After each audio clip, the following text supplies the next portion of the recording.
Over the last 1,000 years, Europe's borders have changed more than 10,000 times. Think about that. Whole countries have appeared, vanished, or been renamed, sometimes overnight. And yet, even today, with the European Union, shared currency, open borders, and intercontinental infrastructure, Europe remains deeply divided. Why is that? Why does a continent that has been through so much still feel so fractured? In this video, we're diving into the real reasons Europe is still divided after a millennium of war, diplomacy, revolution, and reinvention. The answer isn't simple, and it definitely isn't comfortable. But if we want to understand Europe's future, we have to start by looking deep into its past. Let's begin with the problem as it exists today. Europe, at a glance, seems unified. The EU allows free movement across most countries. There's a shared economy for many under the euro, and cultural exchanges happen every second, online and offline. But scratch beneath the surface and you find a continent still haunted by division. Language barriers remain formidable. There are 24 official languages in the European Union alone.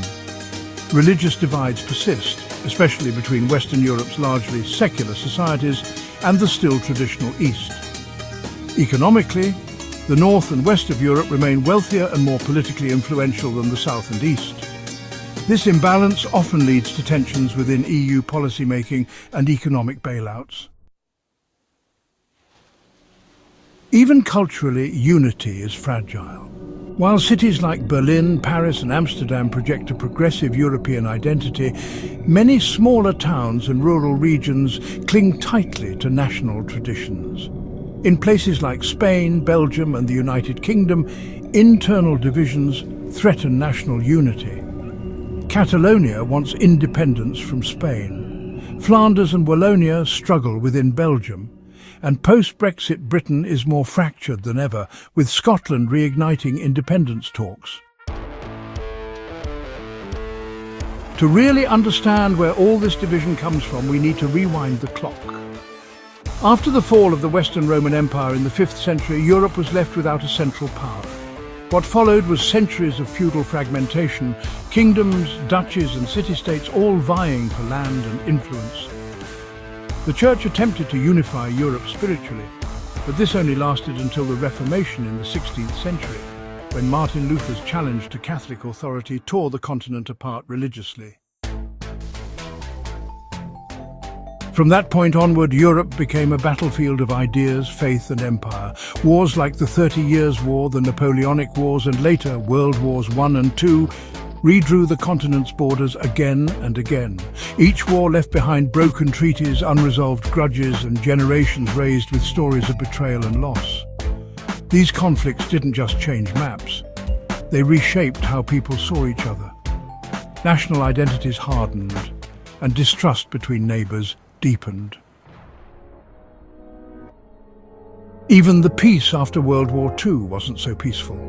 The Cold War split Europe in two, East and West, communism and capitalism, the Warsaw Pact versus NATO.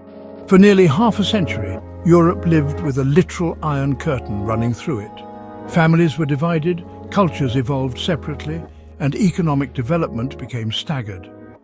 While the West moved toward liberal democracy and economic growth, the East was often stifled under Soviet control. When the Berlin Wall finally fell in 1989, it seemed like a new era of unity had begun. Countries from the East joined NATO and the EU. The euro became a symbol of shared economic destiny, and for a while it felt like Europe was finally healing. But history, as always, had other plans. Enter nationalism. In the 2010s, the dream of a truly united Europe began to crack. Economic crises like the 2008 recession and the 2010 Eurozone debt crisis exposed the weaknesses in the EU's economic system.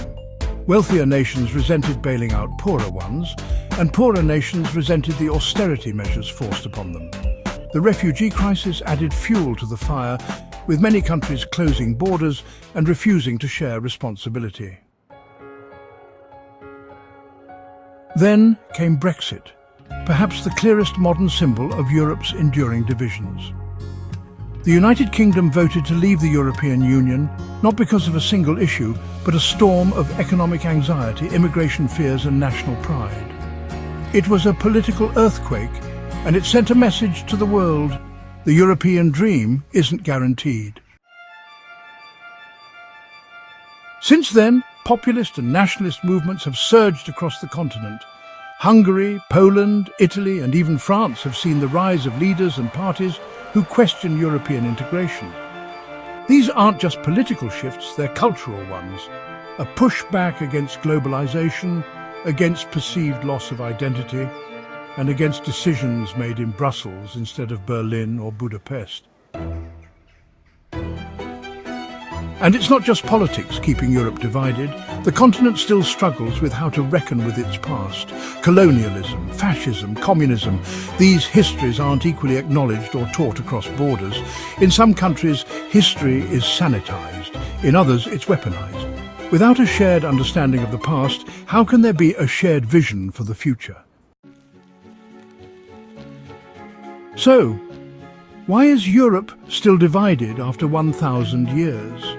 Because history is heavy, because memory is political, because borders may fade, but identity doesn't.